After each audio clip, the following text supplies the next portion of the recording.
Hey, Shalom. First off, I want to give all praises to Yahawah by Shem Yahawashi, by Shem Racha Kodash. The double honors to the apostles, the elders, a great millstone. Shalom to the elect. I'm in transit. Just want to do a little quick lesson, while I'm on the ride. Just based on a conversation that was had and a topic that was talked about in the Mike Epps, the comedian, and a skit he did with another comedian some years back, and the comment was made to me that oh, it's just comedy, like it's not a big deal, making fun of the Lord, and His prophets. And I just want to get a quick scripture on that, because the comment was made. It was that it's just comedy. Well, I want to say to that, the Lord enjoys comedy as well. He definitely enjoys it. And Proverbs, the first chapter, goes into it. So I'm gonna start. This is Proverbs 1:7. It says the fear of Yahawah is the beginning of knowledge, but fools despise wisdom and instruction. Now, when you understand, first of all, you understand the Lord. You understand the entity that He is, the omnipotent power that He is. When you understand that fear will be imparted upon you. If He sees fit to do so. And with that fear,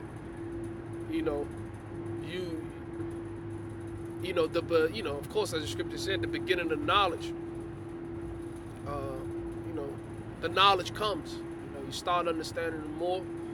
The spirit of the Lord starts working with you more to help you understand certain things, the things that He wants you to understand. But it says fools despise wisdom and instruction. So prudence, what is that? Wisdom of Solomon. It says, roughly paraphrasing, wisdom can't enter into basically a malicious soul. So it's just certain types of spirits out here that the Lord is choosing to deal with, at the end of the day. Verse 8, it says, my son, hear the instruction of thy father, and forsake not the law of thy mother. It says, for they shall be an ornament of grace unto thy head, and chains about thy neck. Basically having respect, and ultimately just boils down to following directions and following instructions. But like I think it was verse 7 said, a foolish man is not going to do. It says, my son, if sinners entice thee, consent thou not. If they say, come with us, let us lay and wait for blood, let us lurk privily for the innocent without cause. It says, let us swallow them up alive as the grave, and whole as those that go down into the pit. It says, we shall find all precious substance, we shall fill our house with spoil. My son, walk not thou in the way with them, refrain thy foot from their path. Is the only thing, the wages of sin are death, and that's why that's why these proverbs, these dark sayings are going into that, giving you the proper understanding of why not to do that, because the end of it is what? It's death.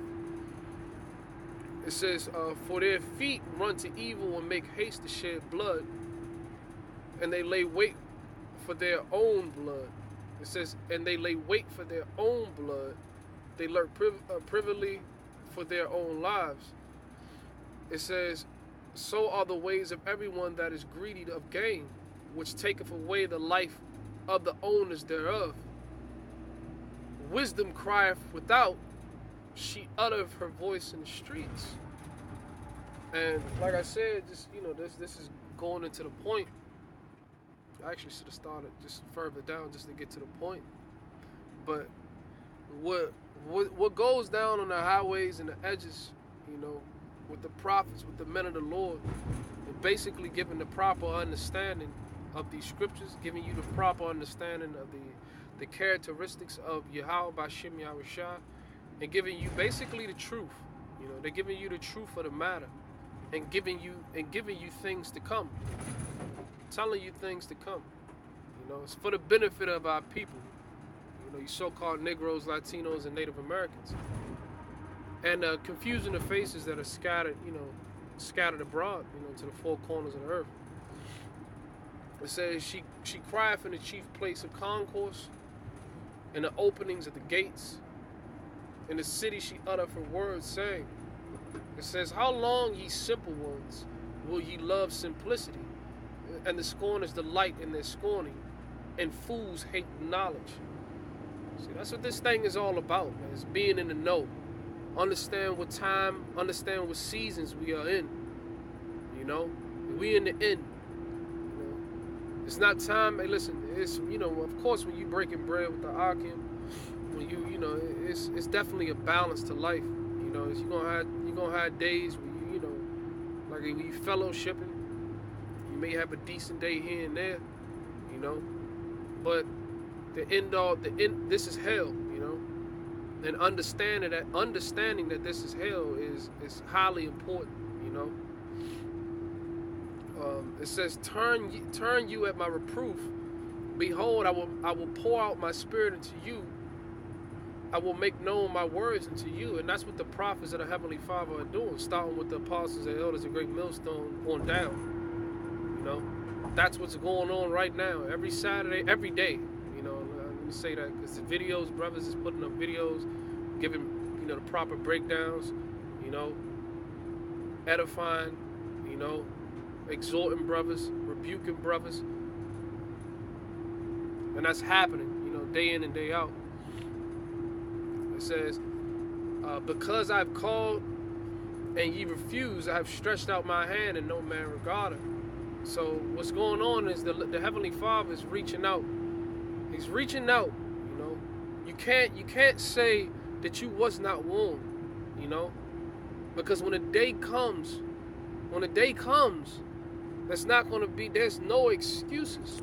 What's going on is the Heavenly Father and His Son are basically setting it up where as though you don't have any excuse. It's not going to be any free get out of judgment cards. That's not in the script. Let me continue. It says, but ye have sat at naught all of my counsel, and with none of my reproof. When you dealing with counsel, and that goes back to the men out in the highways and byways, man. Pushing this truth. Been doing this stuff, for years, man. For decades. Been out here pushing this truth, warning the people, showing the people prophecies, breaking down, these scriptures, showing them, that basically this book is organic and it's living, and this stuff is coming to pass, and there's nothing anybody can do about it. So it's either you get with the program, or you're gonna get put to death. And at the end of the day, you gonna get with the program, because if that's your lot to get put to death, that's what's just gonna happen. It says, but ye have sat and not all of my counsel, and with none of my reproof. It says, I will also laugh at your calamity. I will mock when your fear cometh. So, to the point that I was making in the beginning of the video, certain statements and comments that was made to me today,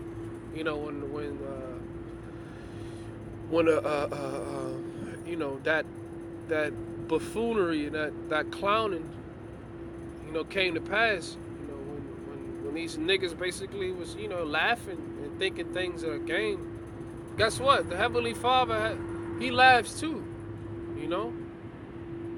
The Heavenly Father laughs too.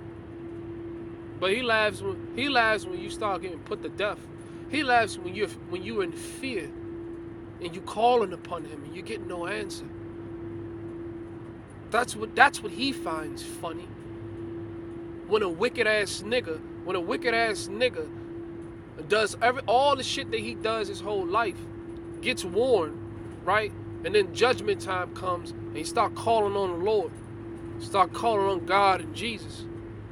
Then what? The Heavenly Father laughs as the world laughs his ass off. Lord said he gonna laugh at you niggas for thinking it's a game. Niggas take this shit as a joke. Niggas don't take this seriously. Niggas don't believe in the Lord. Niggas don't understand that the Lord is for real. That this is reality. There's a power that controls everything. There's a power that controls everything. And you're doing nothing but playing out the destiny that you were supposed to play out. And that's when that fear come in, because once you have that understanding, once you understand that there's a power that is above your comprehension, and he gave you direct orders to do certain things and to live a certain way, especially to Yahawah, especially to Israel, it ain't no especially, this is who this message is directed to. The chosen people of God, the people that have been spoiled, the people that are I believe it was King Solomon, and it was said, is Israel servant, is Israel a homeborn slave? Why is he spoiled? And niggas still think it's a game. Like, you look at your history, you look at where your people are at, financially, economically, politically, you have been systematically destroyed. You wonder why these other nations look at you, hiss at you, wave their hand at you, call you all types of things, man, You wonder why,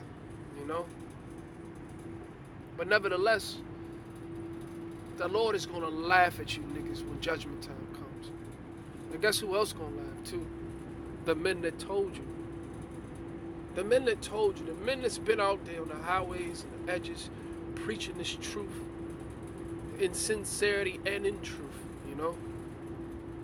breaking down these scriptures to feed you, This is all a service, Freely give as you have received. It's for you. And you laugh and you mock. But you want to know it, it's already prophesied that you were going to do that.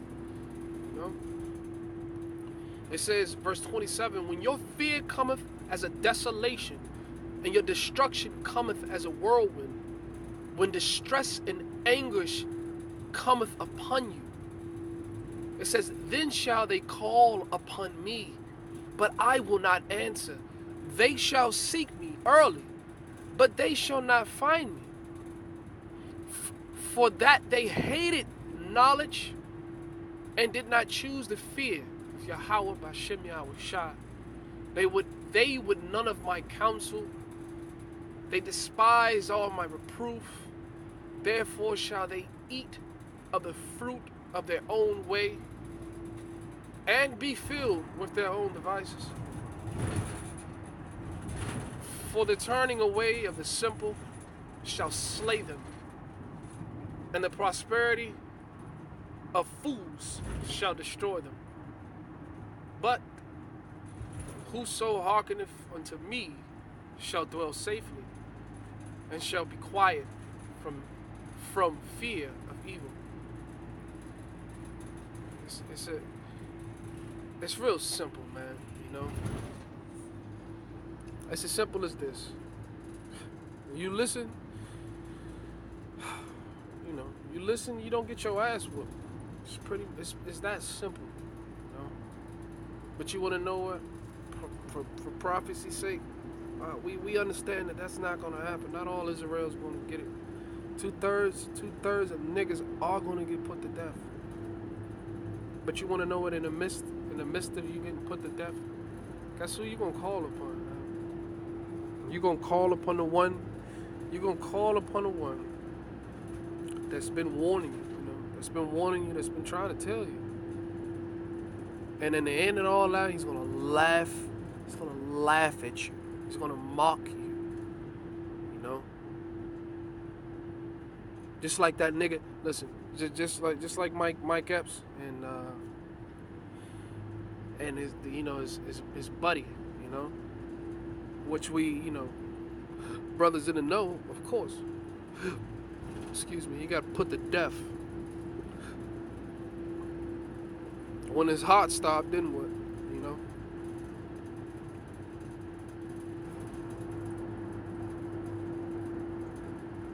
So all you to think is funny, you got a good laugh. Just know who get the last laugh. Yahawah by Shim Yahawashi. That's who get the last laugh. And it's prophets. And it's men that came out and did what they were supposed to do. So all praises to Yahawah by Shim Yahawashi by Shim Rachakodash. Double honors to the apostles and others, the great millstone, and shalom to the elect.